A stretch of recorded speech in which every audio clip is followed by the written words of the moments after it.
ಶಿಗ್ಲಿ ಬಸ್ಯ ನಿಂಗಪ್ಪ ಮತ್ತು ಬಸಮ್ಮ ದಂಪತಿಯ 12ನೇ ಮಗ. ಮನೆಯಲ್ಲಿ ಅಂತಹ ಸ್ಥಿತಿವಂತರಲ್ಲ, ತೀರಾ ಬುದ್ಧಿವಂತರ ಖಾನ್ದಾನೂ ಅವರದಲ್ಲ. ಆದರೆ ಅವನ ಬುದ್ಧಿವಂತಿಕೆಗೆ ಮಾತ್ರ ಭೇಷ್ ಅನ್ಲೇಬೇಕು. ಭಲೆ ಚಾಣಾಕ್ಷ ಅವನು. ಅವನ ಊರಿನ ಜನ ಅಂತೂ ಅವನನ್ನ ಕಳ್ಳ ಅನ್ನೋ ಪಟ್ಟ ಇದ್ರೂ ಖುಷಿಯಾಗಿ ಒಪ್ಕೋತಾರೆ. ಹಾಗಂತ ಅವರಿಗೆ ಇವನ ಬಗ್ಗೆ ಗೊತ್ತಿಲ್ಲದೆ ಇರೋದೇನೂ ಇಲ್ಲ.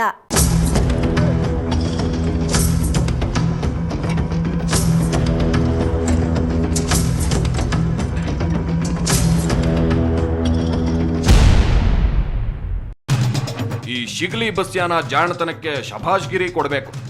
ನಿಯತ್ತಿನಿಂದ ಕಾಲೇಜ್ಗೆ ಹೋಗಿ LLB ಓದಿ ವಕೀಲರಾದವರಿಗೆ ಕೂಡ ಇವನು ಮಾಡಿದಷ್ಟು ವಾದ ಮಾಡಿಲ್ವೇನೋ. ಮಾಡಿದ್ರು ಹೀಗೆ ಸಾರಾ ಸಗಟಾಗಿ ಗೆದ್ದಿಲ್ವೇನೋ. ಅಂಥ ಬುದ್ಧಿವಂತ ಇವನು. ಇವನ ಚಾತುರ್ಯ ಏನಾದ್ರೂ ಒಳ್ಳೆ ಕೆಲಸಕ್ಕೆ ಉಪಯೋಗವಾಗ್ಬಿಟ್ಟಿದ್ರೆ ಅದೆಲ್ಲಿರ್ತಾ ಇದ್ನೋ ಏನೋ. ಈಗ ಆ ಜೈಲಿಂದ ಈ ಜೈಲಿಗೆ, ಈ ಜೈಲಿಂದ ಆ ಜೈಲಿಗೆ ಓಡಾಡ್ಕೊಂಡಿದ್ದಾನೆ. ಸುಮಾರು 48 ಜೈಲುಗಳನ್ನ ಕಂಡಿರೋ ಕಳ್ಳ ಬಸ್ಯ. ಜೈಲಿಂದ ಬಂದಾಕ್ಷಣ ಮತ್ತೆಲ್ಲೋ ಕನ್ನ ಹಾಕ್ತಾನೆ. ಊರಲ್ಲಿ ಕಾಣಿಸ್ಕೊಳ್ಳೋದೇ ಕಡಿಮೆ ಆಗಿತ್ತು. ಇತ್ತೀಚೆಗೆ ಕೆಲ ವರ್ಷಗಳಿಂದ ಗದಗದ ಶಿರಹಟ್ಟಿಯಲ್ಲಿರೋ ತನ್ನ ಶಿಗ್ಲಿ ಗ್ರಾಮದಲ್ಲಿ ಬೀಡು ಬಿಟ್ಟಿದ್ದಾನೆ. ಅಷ್ಟೇ ಅಲ್ಲ, ಜನರ ವಿಶ್ವಾಸವನ್ನೂ ಗಳಿಸಿದ್ದಾನೆ. ಸಮಾಜ ಕಳ್ಳ ಅಂತೂ, ಕಾನೂನು ಕಳ್ಳ ಅಂತೂ, ಆದ್ರೆ ನನ್ನ ಊರು ಜನ ಕಳ್ಳ ಅನ್ನಲಿಲ್ಲ, ನನ್ನ ಹೆತ್ತ ತಾಯಿ ಕಳ್ಳ ಅನ್ನಲಿಲ್ಲ. ಕರುಳು ಬಳ್ಳಿ ಅಂತೂ, ಅದಕ್ಕೆ ಇವೆಲ್ಲ ಸಮಾಜನ ತೊರೆದು ನಾನು ಇವತ್ತು ನನ್ನ ಊರಿಗೆ ಬಂದೆ. ನಾನೊಬ್ಬ ಒಳ್ಳೆ ಮನುಷ್ಯ ಆಗಬೇಕು, ಕಾನೂನು ನೆರವು ತಿಳಿಸ್ಬೇಕು. ನಾನು ನಂಬ್ಕೊಂಡಂಥ ಜನ ನನ್ನ ಮೇಲೆ ಯಾವತ್ತೂ ಕಳ್ಳ ಅಂತಂದು ಯಾವ ಭಾವನೆಯಿಂದ ಕರೆದಿಲ್ಲ. ಹೆತ್ತವರಿಗೆ ಹೆಗ್ಗಣ ಮುದ್ದಲ್ವಾ? ಆದ್ರೆ ಇಡೀ ಊರು ಈ ಬಸ್ಯನ್ನ ಒಪ್ಕೊಂಡಿದೆ ಅನ್ನೋದು ಆಶ್ಚರ್ಯನೇ. ಹಾಗಂತ ಅವರಿಗೆ ಬಸ್ಯನ ಬಗ್ಗೆ ಗೊತ್ತಿಲ್ಲದೆ ಏನೂ ಇಲ್ಲ.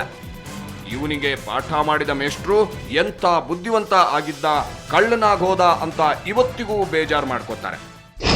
8ನೇ ತರಗತಿಗೆ ಬಿಟ್ಟವನ.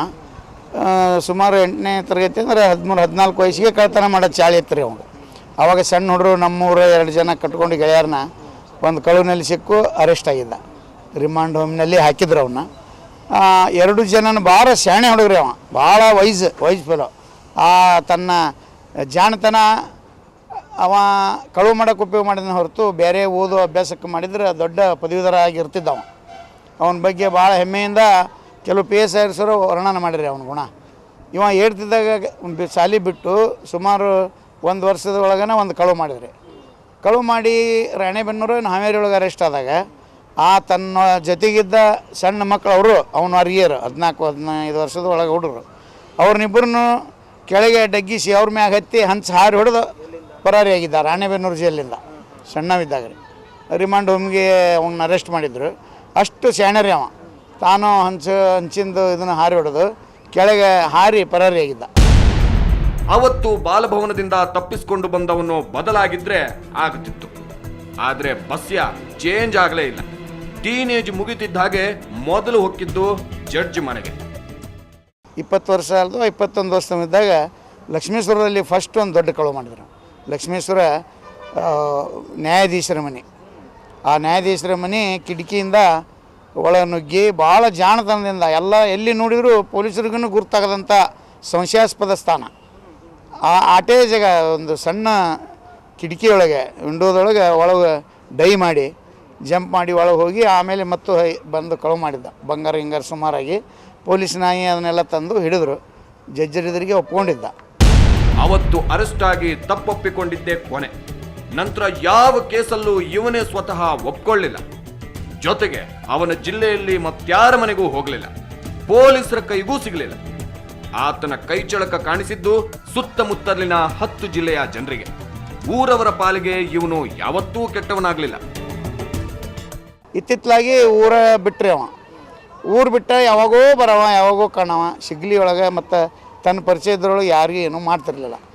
ತಾನು ಕಳುವು ಮಾಡೋದು ಒಂದು ಶಾಣೆತನದಿಂದ ಕಳುವು ಮಾಡ್ತೀನಿ, ನಾನು ಬಡವರಿಗೆ ಹೆಲ್ಪ್ ಮಾಡ್ತೀನಿ,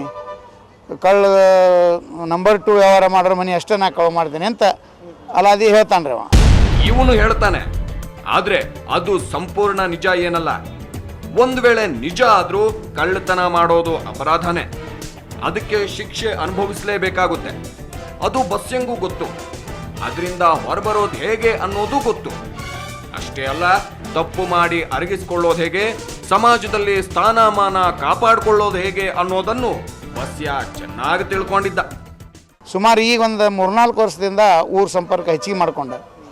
ಊರಾಗ ಮದುವೆ ಇದ್ರೆ ಬಡ ಜನರಿಗೆ ಆಕ್ಸಿಡೆಂಟ್ ಆಗಿದ್ರೆ ಏನಾರು ಆಸ್ಪತ್ರೆಯಲ್ಲಿ ಬಡ ಜನ ಇದ್ದರೆ ಹೋಗೋದು, ಬಡ ವಿದ್ಯಾರ್ಥಿಗಳಿಗೆ ಬುಕ್ ಕೊಡಿಸೋದು, ಬಡ ವಿದ್ಯಾರ್ಥಿಗಳಿಗೆ ಅರಿವಿ ಕೊಡಿಸೋದು, ಕಲ್ಯಾಣ ಮಂಟಪ ಅಥವಾ ಇಂಥವು ಏನು ಗುಡಿ ಗುಂಡಾರಗಳಿಗೆ ದಾನ ಕೊಡೋದು, ಇಂಥವೆಲ್ಲ ಮಾಡ್ಕೊತ ಅದಾನ ರೀ. ಹೆಲ್ಪಿಂಗ್ ನೇಚರ್ ಹುಡುಗ, ಯಾವುದೂ ಏನು ಕ್ರಿಮಿನಲ್ ನೇಚರ್ನೇವನಲ್ಲ. ಕಳು ಮಾಡ್ಬೋದು, ಅಡ್ಡಾಡ್ಬೋದು, ಯಾರಿಗಾರ ಹೊಡೆದು ಕಳು ಮಾಡಿದ್ಯಾ, ಯಾರಿಗಾರ ವಿಧ್ವಂಸಕ ಕೆಲಸ ಮಾಡಿದ ಅಂಥವು ಎಂದೂ ತನ್ನ ಜೀವನದಾಗ ಮಾಡಿಲ್ಲ ರೀ. ಬಟ್ ಒಳ್ಳೆಯ ಒಂದು ಸ್ವಭಾವ ಇದೆ. ಕಳು ಮಾಡೋದೊಂದೇ ಕೆಟ್ಟ ಸ್ವಭಾವ ಅಷ್ಟೇ. ಆ ಕೆಟ್ಟ ಸ್ವಭಾವವನ್ನ ಅವನೂರಿನ ಜನ ಒಪ್ಕೊಂಡ್ಬಿಟ್ಟಿದ್ದಾರೆ. ಬಸ್ಯ ಬರೀ ಒಳ್ಳೆ ಒಂಥರ ಆಕ್ಟ್ ಮಾಡೋನಾಗಿದ್ರೆ ಎಲ್ಲರೂ ಅವನ ಬಗ್ಗೆ ಮೆಚ್ಚುಗೆಯ ಮಾತಾಡ್ತಾ ಇರಲಿಲ್ಲ. ಕಳ್ಳ ಬಸ್ಯ ನಿಜಕ್ಕೂ ಆ ಭಾಗದ ಜನರ ಪಾಲಿನ ರಾಬಿನ್ ವುಡ್. ಆದ್ರೆ ಅನ್ಯಾಯ ಅಂಕರ್ ಯಾರಿಗೇನು ಮಾಡಿಲ್ಲ, ಇನ್ನೂರು ಯಾರಿಗೂ ಹೊಡೆದಿಲ್ಲ. ಆದ್ರೆ ಇಂಥಲ್ಲಿ ಅಂತೇಳಿ ಕಳು ಮಾಡ್ಯಾನ ಒಪ್ಪದ, ಆದ್ರೆ ಅದ್ರ ಮಂದಿಗೆ ಸಹಾಯ ಮಾಡ್ಯಾನ. ಆದ್ರೆ ಅವನ ಕೈಯಾಗ 1 ತೊಲಿ ಬಂಗಾರ, 10 ತೊಲಿ ಕದ್ರು ಅವನ ಕೈಯಾಗ 4ನೇ ತೂಕವನ್ನು ಇಟ್ಕೊಳ್ಳೋ ಮನುಷ್ಯ ಅಲ್ಲ. ಆಮೇಲೆ ಇಂಥ ಬಡವ್ರ ಬಗ್ಗೆ ಲಗ್ನ ನನಗೆ ಹಿಂಗೆ ಐತೆ ಅಂತಂದ್ರೆ ಚಂದಾಗಿ ಒಟ್ಟು ಅವ್ರಿಗೆ ಸಹಾಯ ಮಾಡಿ ಕಿರಾಣಿ ಕೊಡಿಸೋದು, ದುಡ್ಡು ಕೊಡೋದು, ಆಮೇಲೆ ನೀವು ಅವನ ಕೈಲಿ ಎಷ್ಟೋ ಸಹಾಯ ಆಕೈತೆ ಅಷ್ಟು ಮಾಡ್ಕೊಂತ ಒಟ್ಟು ಒಳ್ಳೆ ಮನುಷ್ಯ ಆಯ್ಕ. ಇವರೆಲ್ಲ ಇವತ್ತು ಬಸವ 4 ಜನರಿಗೆ ಒಳ್ಳೇದು ಮಾಡಿದ್ದಾನಾದ್ರಿಂದ ಒಳ್ಳೆಯವನು ಅಂತಿದ್ದಾರೆ. ಆದ್ರೆ ಅವನು ಎಲ್ಲರ ಕಣ್ಣಲ್ಲೂ ಬರೀ ಕಳ್ಳನಾಗಿದ್ದ ಕಾಲದಲ್ಲೇ ಅವನ್ನ ಪ್ರೀತಿಯಿಂದ ಕಂಡವಳು ಈ ಹೆಣ್ಣು ಮಗಳು ಗುಲ್ಜಾರ್ ಬಾನು. ಈಕೆ ಇದೇ ಶಿಗ್ಲಿ ಗ್ರಾಮದ ಹುಡುಗಿ. ಈ ಬಸ್ಯನ್ನ ಮನಸಾರೆ ಪ್ರೀತಿಸಿದ್ಲು. ಆಕೆಯ ನಿಷ್ಕಲ್ಮಶ ಪ್ರೀತಿಗೆ ಮಣಿದ ಬಸ್ಯ ಮುಸ್ಲಿಂ ಆಗಿ ಕನ್ವರ್ಟ್ ಆದ. ಈಗ ಬಸ್ವ ಅಲಿಯಾಸ್ ಬಸ್ಯನ ಹೆಸರು ಅಕ್ಬರ್ ಬಾಷಾ. ಇವರಿಬ್ಬರು ಸಂಸಾರ ಮಾಡಿದ್ದು ಆಗೊಮ್ಮೆ ಈಗೊಮ್ಮೆ. ಇವನು ಜೈಲಿನಿಂದ ಹೊರಬರೋದನ್ನೇ ಕಾದುಕೊಂಡಿದ್ದು ಗುಲ್ಜಾರ್ ಸಂಸಾರ ಮಾಡಿದ್ಲು. ಇತ್ತೀಚೆಗೆ ಆಕೆಯ ಮನಸ್ಸಲ್ಲಿ ಗಂಡ ಮತ್ತೆ ಜೈಲಿಗೆ ಹೋಗಬಾರದು ಅಂತ ಬಂದಿದೆ.